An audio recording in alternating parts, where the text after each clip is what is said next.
Le procès en appel de l'affaire de la tuerie de la forêt de Boffa-Bayotte, qui a débuté ce 24 juillet 2024, a été marqué par des tensions et des accusations de partialité. René Capain-Bassène et Oumar Ampoui Bodian, accusés de divers chefs d'inculpation, se sont retrouvés devant la barre en présence de leurs avocats, famille et amis.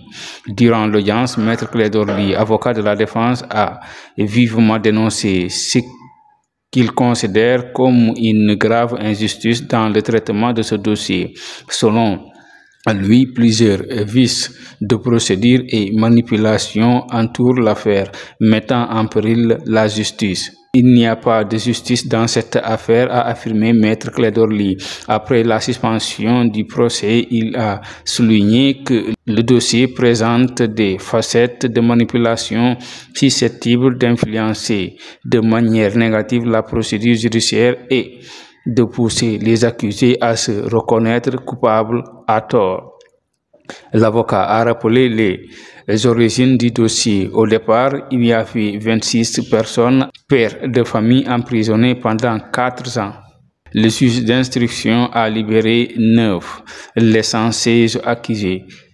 La juridiction du jugement a acquitté 12 d'entre eux en raison de l'absence totale de preuves, laissant seulement René et Ampoui, l'un condamné pour détention de hache et l'autre pour possession d'un fusil avec papiers légaux, c'est-à-dire que la montagne a accouché d'une souris. Maître Clédor Ly a également dénoncé la violation des droits humains dans le traitement de cette affaire. Selon lui, les irrégularités et l'abus commis tout au long de la procédure judiciaire remettent en question l'intégrité du système judiciaire et le respect des droits fondamentaux des accusés.